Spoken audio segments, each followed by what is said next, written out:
Welcome to Was It Good, the podcast that reviews movies and TV shows. Though today we're doing something a little bit different and talking about video games. Video games specifically that have either become very big news items and or are being adapted into various types of content. I'm Ravi, and as always, I'm joined by my two brothers. Arjuna. And Krishna. Nailed it.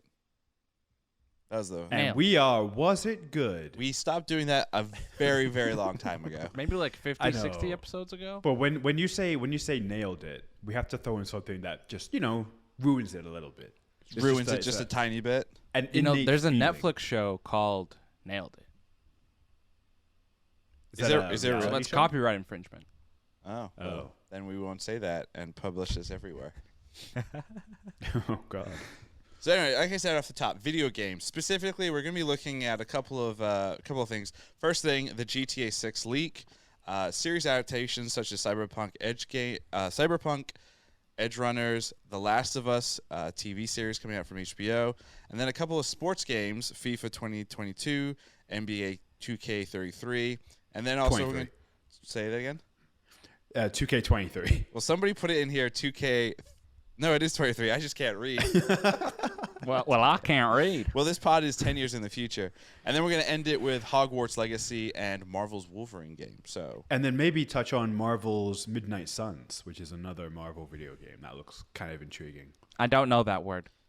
Yeah. I'm kind of looking forward to that one. Christian, you can't, for this podcast. I just remembered it. For this podcast, we spend at least 30 minutes at some point during the week talking to each other about what we're going to talk about on the podcast. I'm sorry, I forgot. Yeah, you can't just change the outline. That's not cool, man. Sure we can, man. We got to roll with the punches. We got to be adaptable. Yeah, I mean, we can wear whatever we want. I'm wearing this Minecraft t-shirt, which I thought was appropriate since this is a video game episode of ours. So, do you guys remember when we went through a phase for a day where we all downloaded Minecraft onto our phones? That was fun. It literally lasted a day. One day in New Hampshire. That's what that was. New Hampshire. But there's been we're going to go a little bit out of order here because I think, it's not really out of order, but we've done that multiple times where we've seen a game and we're like, this is going to be the coolest thing ever. I like the fact that there's a lot of online games out there and you can play games with people and that's fun. But there's not many good online games. I think the biggest one that stands out as one of the biggest disappointments was Star Wars Battlefront, the remakes 1 and 2. They were okay. Battlefront 1 was just very much is it Modern Warfare? Is that the EA one or Call of Duty? One of those first person war games. Call of Duty Modern Warfare. Yeah, it's basically it's one game, isn't it? But those games, Battlefront very much emulated the war games, and because of that, I'm not a fan of that genre. I don't think you guys are either, and they weren't a lot of fun. And then Battlefront 2 comes out, and it had a really good first single player story mode. With Iden Versa, and that was cool and everything. But then again, the multiplayer side of things was just kind of bleh. And then again, I think we all downloaded it, spent collectively almost $200, and I think we've played for a total of 5 hours. So we played a little bit, and then that was it. There's also Destiny, Battlefield 1942, I want to say. It's something else. There was that other game, too, that was in the city that you guys really convinced me to get, and we played a couple times. Oh, the one, it was another, it was the end of the world type game. Yeah. It was in New York City. Yeah, I completely forget what that was called. Division. Division. There it is. 1 and 2. Yeah. So, that's actually really interesting you bring those games up. Because there is one that I've actually played. It's the game that I've played more than any other game, probably ever, and it's Chivalry 2. And it is all just an online, massively multiplayer battle game. I think you guys have fond memories, actually, of me playing it when I was living with you guys, and you would hear the war cries and the bloody screams, and then me giggling. Which I know sounds disturbing, but it was fun. Don't. It's fun. Just believe that. It is a little and I try to get you guys to play it, but you guys learned from your mistakes. But I will say I've played that game Probably 300 hours, maybe more, like easily. What about like the other big one, GTA 5? You know, the longest running game I think in human history. I think as of the taping of this pod, there are 4 versions, or there have been 4 versions. Could be 3. more. PS3, PS4, PS5. And then there was the like GTA Online, which is just the multiplayer version. So, yeah, you would argue that there's potentially been, you know, a bunch of GTA versions. That one we all used to play for a little bit, but then, I mean, even I don't find that entertaining anymore, unfortunately, just because that game is, 10-plus years old now or something insane? Yeah. I got 2013 when I was still in college. 2000. You're 30 now. 18 or 2000. 2013. 13, yeah. I remember going to like a midnight premiere. I think my freshman year of college or sophomore year of college to go pick it up and be like, "This is the coolest and most violent and beautiful thing ever." And this was on the PS3, and now PS5. I turn it on for maybe 5 seconds, and then I'm like, I don't care. Well, the game is like fun. The online version is fundamentally broken now, unless you spend like 10 million in-game dollars to speed you up. You're just gonna die immediately because people will blow you out of the sky. Have floating bicycles and blow you out of the sky. Yeah, I mean, once they introduced kind of all those crazy, you know, very expensive vehicles and all that, it kind of, I definitely think it's kind of ruined that aspect. Some of the heists were cool, like playing like the general heist and doing that with your friends. I think was fun. Yeah. But even that, like, we started playing that right when the heist came out, and it was kind of broken, where you would get people dropping, connection issues, etc. I heard it's a lot better now. But that kind of moves us into our first topic, the GTA 6, the biggest rumored, longest rumored game ever. Rockstar, you know, the developer behind GTA, you know, the whole Grand Theft Auto series, they've been teasing it forever in some fashion, and someone, I don't know the legal part of this whole case. I have not followed it, but a couple weeks ago or whatever, all of a sudden some kind of pre-development game footage appeared on the internet, clearly showing a more, I don't want to say elevated, but like a very polished looking Grand Theft Auto type of game appeared with developer notes and debugging and everything on the screen. And a lot of people were like, "Oh, it's fake. Is it real?" We all know now it is real because Rockstar did come out a day later and say, you know, "Hey, we just want to apologize, and we're looking into this." And, you know, everybody at Rockstar is upset because all their hard work has just kind of been leaked. What do you guys think about the whole thing? Like, is this?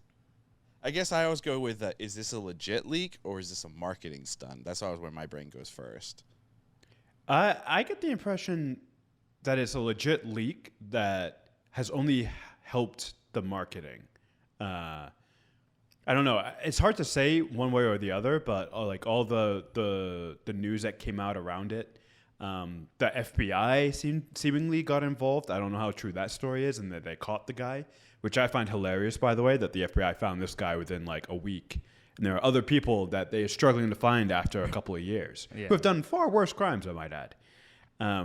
So it seems legit. It seems like a legit leak. And also, it's so early. It feels like it's so early in development. I feel like we're 2 or 3 years out at the earliest of this game getting released. So any footage that comes out now would be very early developmental stuff. The game would probably look very different when it's finally ready to come out. So I get the feeling it's a legit leak.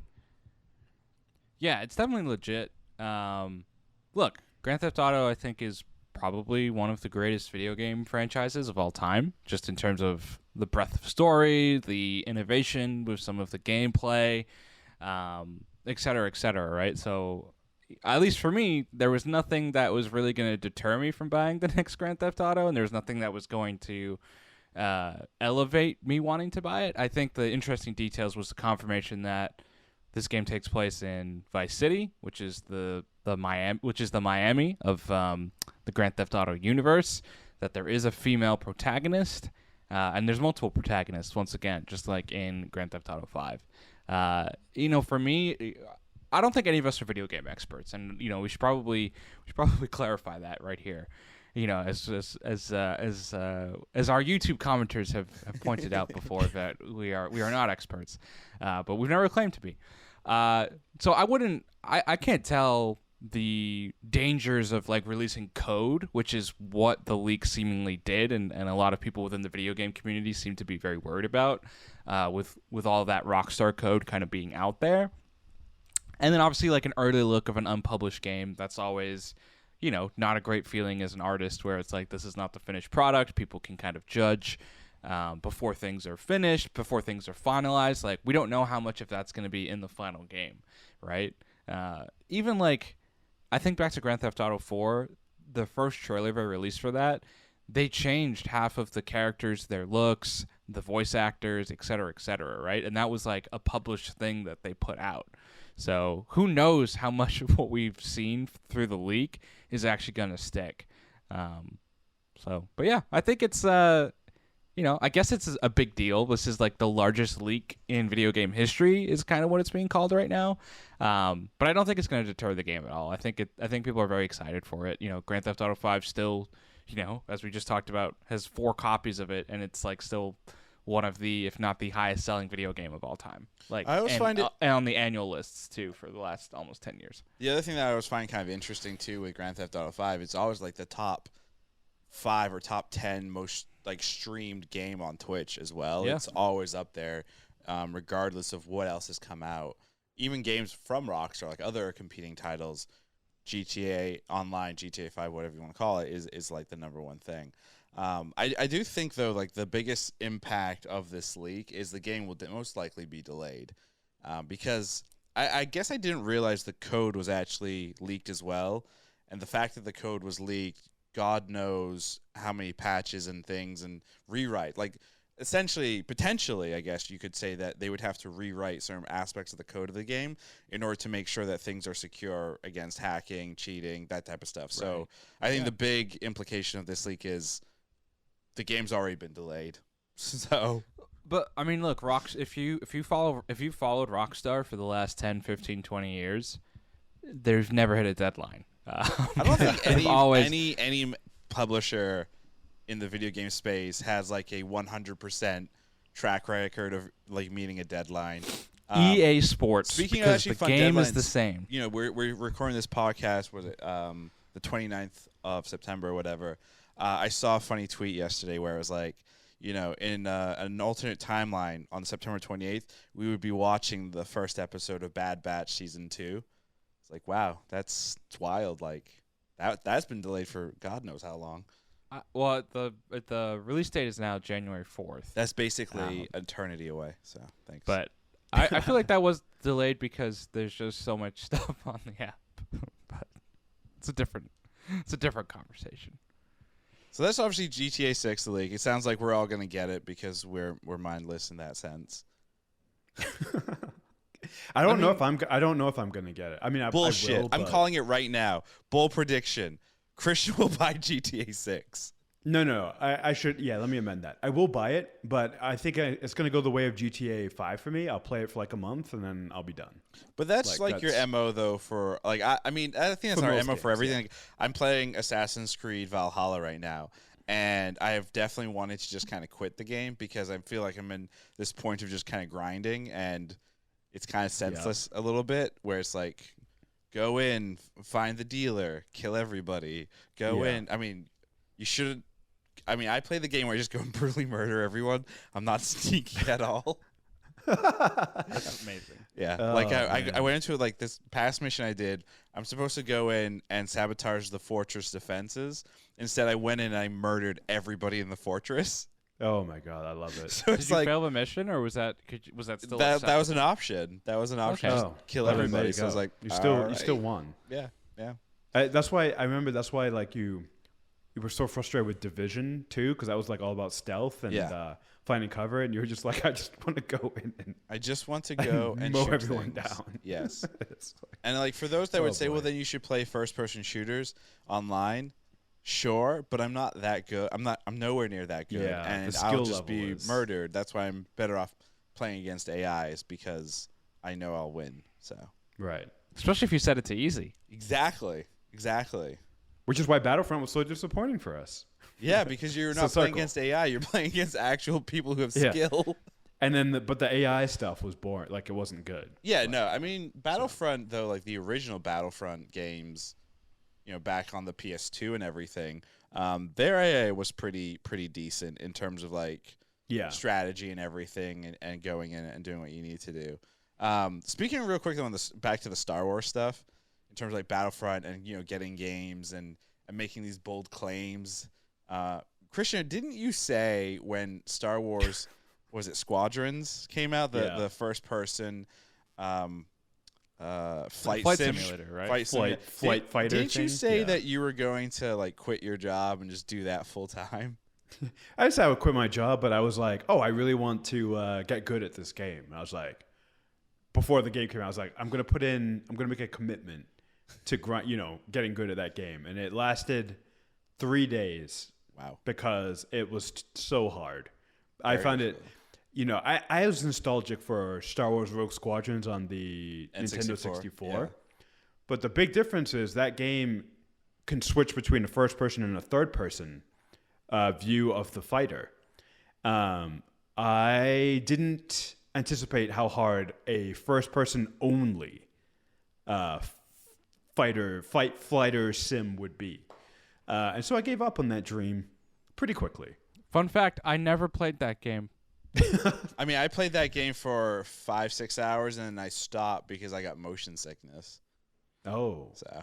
And that wasn't even the VR version. No, I mean, the VR version, that I lasted 2 minutes and I was like, ooh, I'm ill. But then playing the regular one, I was just like, I can't, this doesn't work. Yeah, it's hard to like orient yourself, you know? And you could get good, but the commitment emotionally and the time investment was great. I mean, it was too much. A lot of frustration. Clearly. You'd have to get over a lot of frustration to get good. Speaking of frustration, another game that I personally was, everyone must get this game. It's beautiful. It's amazing. It's going to be groundbreaking. Was unfortunately the game known as Cyberpunk. And unfortunately, that game, I bought like the collector's edition, spent my money, downloaded it. My hard drive crashed. Fixed that, re-downloaded it, game crashed, story sucked, game sucked, everything sucked. It was very, very bad, unfortunately.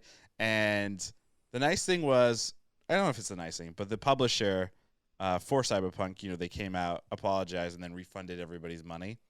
And, that was I think the first time in my memory that a major publisher was like, yeah, we fucked up. Here's your money back, and we'll figure it out. Since then, that was well over 2 years ago that Cyberpunk came out. In that time period, that game, started, millions of players. A couple months ago, it was probably at, couple thousand or like players actually actively playing that game. And then Netflix, out of the blue, or what feels like the blue, popped out and we're like, hey, here's this series called Netflix Edgerunners. It's an anime style. Enjoy. And it was out. Okay, cool. And then I started, and Edgerunners came out probably 3 weeks ago or something. And I started seeing on social media like friends and people post about it, basically saying, hey, it's very well done from like an animation style, from a story style. It's very interesting. And it also kind of makes the cyberpunk scene cool again. And I was like, okay, this feels like kind of bullshit. So I gave it a try. First 2 episodes, wow, super, super cool. Middle of the season, kind of like, okay, we're going through the usual Netflix problem that every series of every genre has. Still very cool. Cyberpunk is really cool.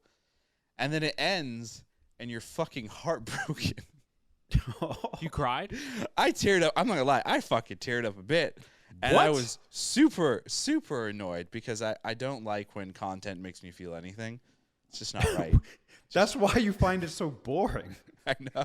If you don't feel anything, that's why you're like, oh, this is boring. It's when it makes you feel something is when it's worth it. Well, what's amazing, though, is the show just throws you feel so many different things. And by the end of it, you sit there and you're like, well, maybe I should give the game a try again. Oh, wow. So you're saying this show sounds like then the greatest piece of marketing for a video game ever. Because if it's going to get you to go play the game again, success. A game you swore off of, a game you were mad at. That's pretty impressive. Like Christian said. Super impressive. But again, even if you're not into the Cyberpunk game, I think if you're into like anime, if you're into like that kind of alt scene of cyber and technology, this series is genuinely a really good series. It's very interesting to kind of showcase, one particular vision of like what a world of like a cross between, humans and cybernetics and everything, and that merging and all that stuff, and then just kind of like trying to figure out and live your life in a dangerous city. The series does a really, really good job of kind of presenting that. Nice. Sick nasty. So you guys gonna watch it then?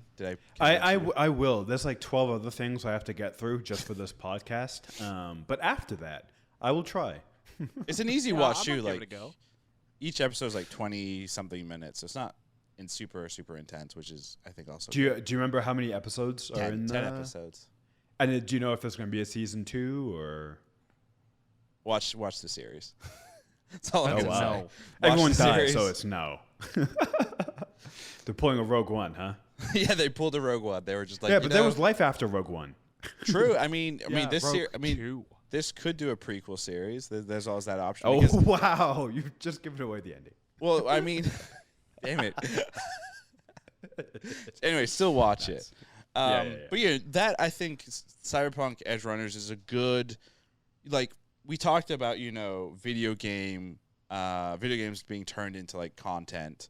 Resident Evil is a terrible example of where the Netflix Resident Evil show was just batshit stupid, very, very dumb. But then, Cyberpunk Edgerunners, which is interesting, is it's not an adaptation. It's just it's a whole new story in the world of Cyberpunk, which I think is cool. But then we have things like The Last of Us, which is coming out. HBO's newest series. And the nice thing, the reason I say HBO is because if it was an HBO Max show, there was a possibility, obviously, that it would get canceled. So we're lucky there. But with there is no more HBO Max originals. Yeah, that's kind of done. But you guys saw the trailer. Who here has actually played The Last of Us and can give a brief overview? Because I haven't. You want to know something really fun? I'm sorry, just real quick. I've never played Last of Us, but for whatever reason, I was looking through my game library last night to figure out what games do I have, and apparently I bought Last of Us. It was one of the first games I bought years ago. Well, it was back when I had a PS4 and it transferred over. So we're talking, I don't know, 5, 6 plus years ago. It might have been the free game. Like it was how the free game. PlayStation That's what Plus it was. does the free games. Yeah. I think that's exactly what it was. Yeah. So I have it. I should play it probably. So Christian, you talked about good content making you feel something. I think the reason The Last of Us is so popular. So it's a game I played. It makes you feel something. Like there's something that's very like intimate and scary about the game. It's from Naughty Dog, the same developer who did the Uncharted series and Sly Cooper before that. And so the third-person mechanics of it are very good for those who've played the Uncharted series before. It's a good balance of action. There's a lot of horror elements to it, and it's just like an interesting story and lore, which I think should translate well to a TV show. Like, it feels like it could be a much better version of The Walking Dead, essentially. Oh wow! I'm sold right off like that one line, like that sells me. Yeah, Walking Dead. Well, no, a better version, because Walking Dead had the potential of being a really good show, and from what I remember reading some of the comics, it was a really good comic, but the adaptation I feel like is just not. It's just the same thing over and over again, and it fell off. It just doesn't feel like anything unique. So I think the only full heads up, I didn't see the trailer, so sorry, but I've seen the stills. I saw Pedro Pascal's in it. You can't go wrong there, and the fact that it's on HBO. HBO puts out quality content. I mean, they are the premium content provider, I would say, at this point. Second to none. So the fact that it's a video game series coming out on the premium content provider is quite exciting, frankly, because video games adaptations are notoriously bad, with a few exceptions here and there. So the fact that HBO has decided to delve into this and presumably put out quality content around a video game, that fact by itself is makes it must watch, at least to start. So at Star Wars Celebration, they said that Mando Season 3 was going to come out about February 2023, and HBO has announced The Last of Us coming out early 2023. So there's a good chance that our pal Pedro is on 2 premium shows a week, and we should play the game for Mandalorian. Is this Pedro? Under the suit. Oh, because he might have been busy filming. 1.5 episodes. I guess we'll find out if they go the route of like I'm talking Mandalorian season 3. They go the route of like Halo, the first season, where he takes his helmet off every fucking episode, and we'll know. Oh God! I really hope Mandalorian doesn't like follow that terrible format. Wasn't it confirmed Pedro Pascal didn't do any of Book of Boba Mando? I'm not entirely sure. It wouldn't surprise me. I mean, why they don't need him there? Yeah, I mean, he just did his voice, his little booth work. And I mean, you all heard the news about the actor who does Darth Vader's voice, James Earl Jones. James Earl Jones. Yeah. He officially has retired, and there is a Ukrainian, I think it's a Ukrainian AI voice company that will be taking over doing future Vader voices. Pedro Pascal with the voice of Mandalorian. There's enough recordings there, more than enough recordings to digitally recreate that at this point. So. True, but that is a slightly different situation, right? Like James Earl Jones is getting older. Yeah, of course. Yeah, of course. His voice. There's no way his voice is gonna sound the same, like have that same integrity, in the voice box there as young Vader. So he probably got to a stage where he's like, I should do this, and then therefore my voice will live forever.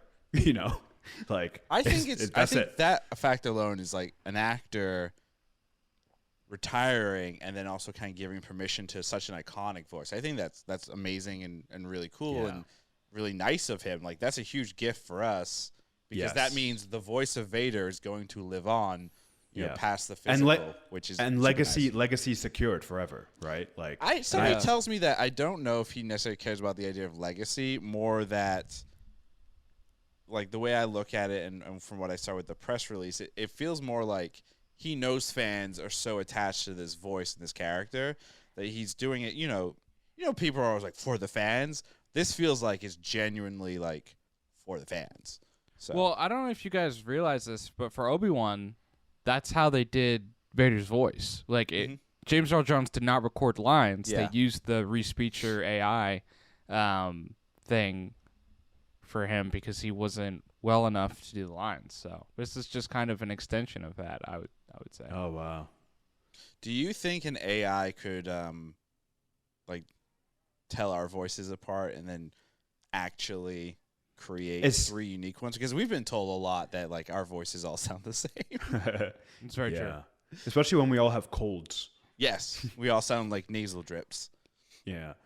That's all day. Like, hello. I don't know how I feel about this though, because on the one hand I think it's cool, but I also think when you get into a big franchise where time is kind of passing and you kind of give performers the chance to take on a role and give it its own spin as well, I think there's something special to that. So like extrapolate it now to the original performer of Obi-Wan, right?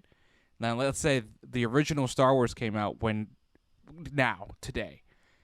You would never get the Ewan McGregor performance, right? Because you could just preserve his performance through AI Respeecher, and you could de-age him for any types of prequels. So then you're kind of robbed of this performance and this nuance of a different version of this character. But I think Vader's, so it's just like I don't know how I feel about that entirely. Vader's though is a little different because it's a helmet character, and it's particularly like a voice. I don't know. I don't know if you had a new if let's say, and this has been done actually, because there are video games out there where it's not his voice. They have like a voice actor come and do Vader. Sure. But they're always emulating that voice as opposed to adding something new to it. So I think, and I do agree with you where it's like if we're showing Obi-Wan Kenobi in his 50s. We should not de-age Obi-Wan Kenobi to his 20s. It should be definitely a different actor because there's also the simple fact of who you are in your 20s is radically different from who you are in your 50s. So that, to me, makes a logical sense. It works. The thing with Vader, though, is Vader is only really Vader for roughly 14, 15 years. And then, by God. Here's another counterpoint. Do we need more Darth Vader? I have 2 Darth Vader helmets, so no. We've covered like between all the movies, video games, shows. So much of his life has been covered at this point. It's like let's just retire. Like to me, it's like when James Earl is done performing him, retire the character at that point. But what if they did a what if? Well, then actually, if you do a what if series around Vader, you bring in different actors. Don't do the same. Like, do Vader half helmet. Do Vader Darth Malik, where he loses his lower jaw. There's Vader so many with different ways you Anakin. could disform him. It's amazing. Like Hayden Christensen. But we've been pitching for Disney to get out of this timeline for years now, right? Like we wanted to do way before, maybe even go way into the future. That'd be interesting. So if they go that route, which there are, I hope they do eventually go that way. Then Vader would naturally be retired, which would be kind of cool. I think, again, though, and this kind of ties back into, even, what we were just talking about with, Cyberpunk, Edgerunners, is people like to see the connections with these franchises, right? Like, let's say they did, Edgerunners, from what I understand, takes place, maybe a year or 2 before the events of Cyberpunk 2077. This series ends in 76, I believe. And there are connections to the main storyline in that game. I think people like to be able to see how things connect. So I think it would be difficult to jump out of that Star Wars time period. Moving this is a good segue into FIFA. FIFA, I think, is doing something interesting, right? FIFA it's a soccer game. Yay, the ball's over there. The ball's over there. Yay.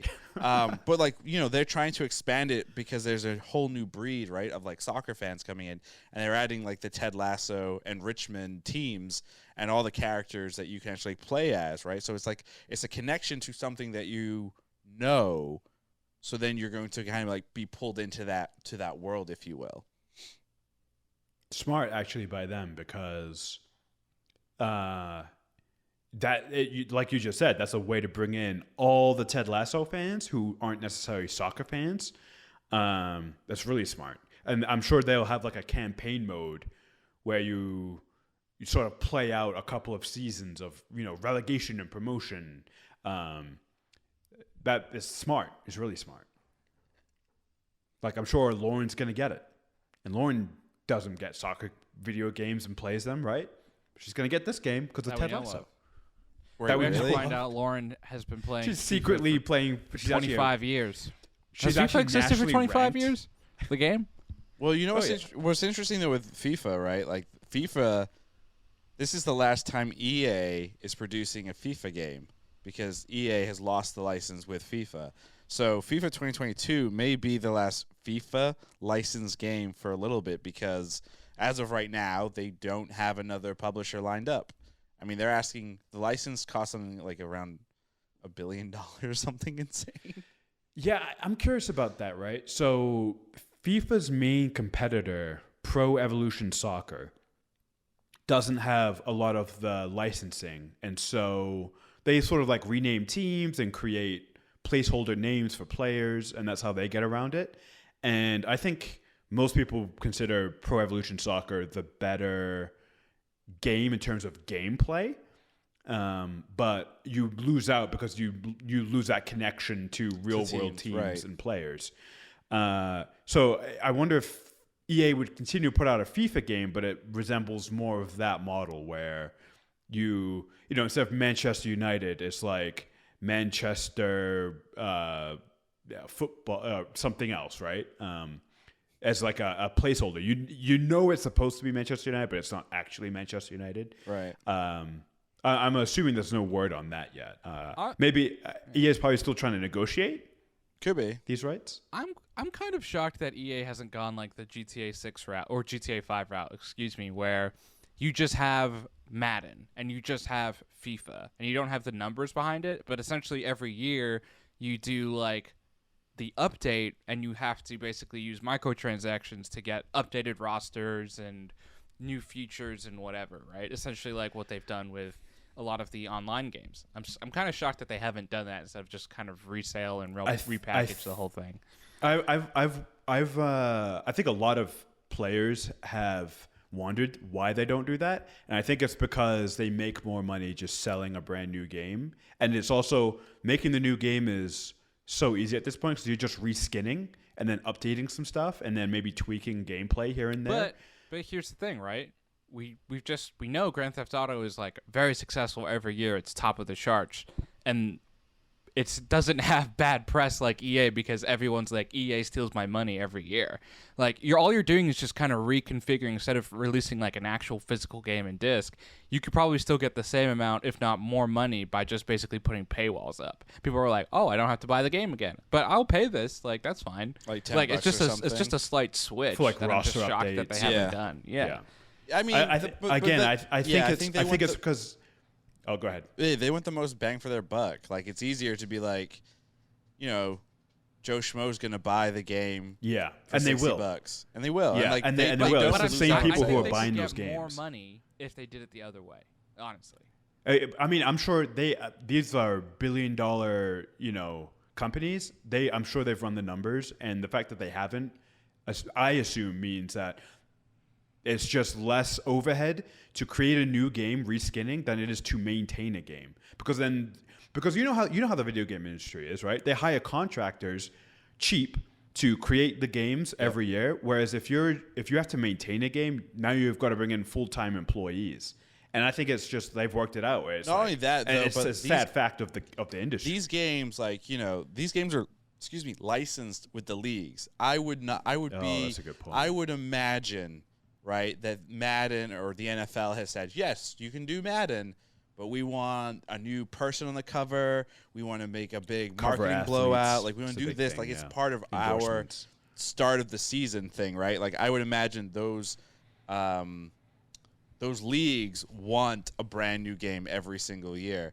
They benefit. NBA 2K23, not 33. I think that's an interesting one in terms of. Well, I guess, yeah. Why is it interesting? Somebody help me out here. Well, it just came out. It's kind of the new sports game on the block. NBA 2K has been the premier NBA and basketball video game for the last at least 10 years. And before, they were competing with NBA Live, which is EA's game. And NBA Live just gave up.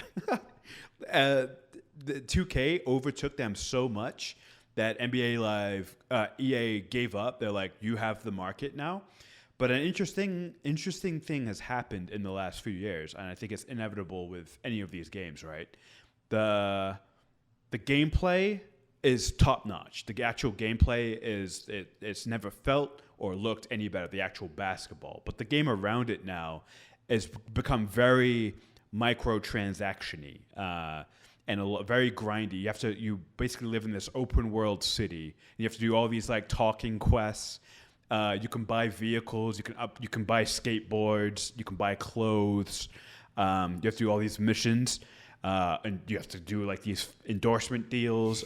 They're bringing all of these celebrities into the games, like J. Cole's in this most recent one. You can rap. You can have a rap star career. Oh there's all kinds of like you don't nonsense actually play packed. You do, but basketball is it feels like 40% of the game now, and 60% feels like all this other stuff. And so it's like a GTA Lite. So that's a wonderful. I'm glad you brought that up because that's what a lot of people on the YouTubes have compared it to. It feels like they're trying to make like a GTA kind of a game. So yeah, NBA is I think is a perfect example of. It's actually still a really polished game. A game, though, that suffers from the lack of competition now because they own the market. And you can see in a lot of these aspects outside of the basketball getting very lazy and we just need to make as much money as possible. Think of like, honestly, the game feels like a product of, the show Mythic Quest? You're just trying to put in a bunch of stuff to make money. That's how it feels like. It feels like the production around the game. It feels like an episode out of Mythic Quest. And it seems like a prime example of where the video game industry is right now. Sports games coming out every single year, reskinning, microtransactions. The gameplay is still very good, but it's starting to suffer from the lack of competition. I would argue, though, like that's nothing new. Like that's been the video game industry the last like 10, 15 years. And I think that's really when I personally like, kind of fell off.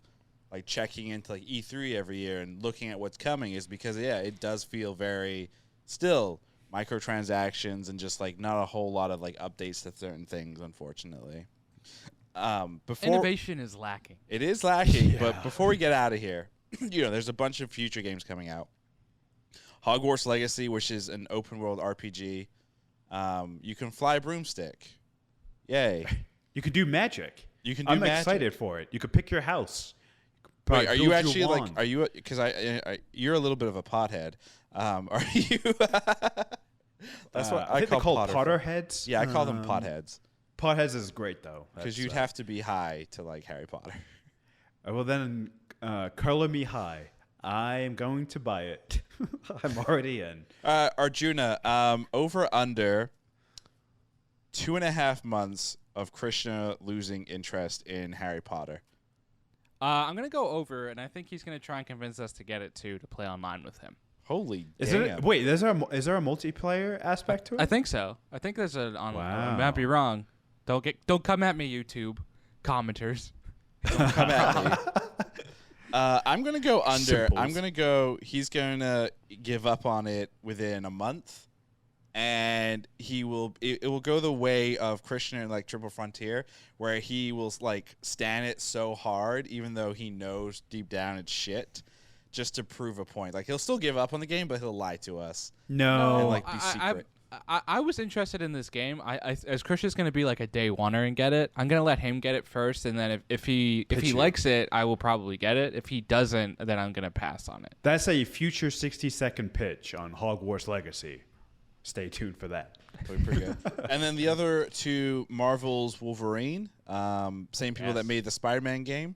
So, I mean, the Spider-Man games are great. I still, unfortunately, have not played much fun. The Miles Morales story just yet. I got to finish Valhalla, but that looks interesting. And then it's supposed to also be in the same continuity as Spider-Man. Ooh. Well, that makes things even more interesting. That's super fun, actually. Yeah, which is cool because we haven't really seen a lot of Spider-Man and Wolverine together in recent years. The last time I saw them was in the 90s animated Spider-Man show, but it was Wolverine, Spider-Man, Beast, and then the rest of the X-Men showed up. Classic. Very classic. And then, Christian, what's this other Marvel game? Marvel Midnight Suns. And the interesting tidbit there is that you will play an original character that you get to create with over 140 powers to choose from. I don't know why I sound like a salesman for the game, but I did think that was interesting because it's weird that more superhero video games don't allow you to create and customize a character. I think the most well-known example, Arjuna, please remind me, what was the superhero video game that you really liked, that you could be good or bad and then customize his powers? Oh, Infamous.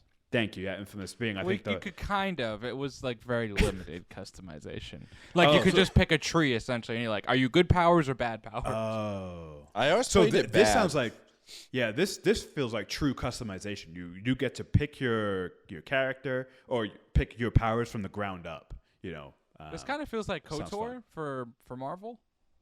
Yeah, maybe. That's why I'm kind of excited for it, just for that fact alone. When does it come out? He has no idea. Please hold. Please hold. Please wait. It comes out. It's already out.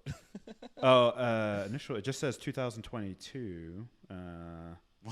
December 2nd, 2022. Oh, wow. Allegedly. So a couple months.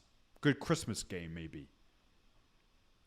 So I'll probably get that. Might be a day one purchase. So when I come home for the holidays, you guys can maybe. So when you come home, bring your PS5. Carry the whole thing. Or I'll buy it digitally, so then I could log on to your PS5. Probably makes more sense. We are in the digital. No. You must transport the entire PlayStation. Safe. It'll be fine. Don't worry about it. And with that, that's going to do it for us here on Was It Good. As always, thank you for jumping on and listening. You can find us on Twitter at Was It Good, on Instagram and TikTok at Was It Good Pod. Check out the full episodes on our YouTube channel, youtube.com/wasitgood. Definitely jump on, leave a comment. We will respond and be sassy. And as always, check out our website, wasitgood.info. We'll be back next week with stuff. As always, I'm always unprepared to tell you what's next because, whoops. Whoops. Whoops. Goodbye.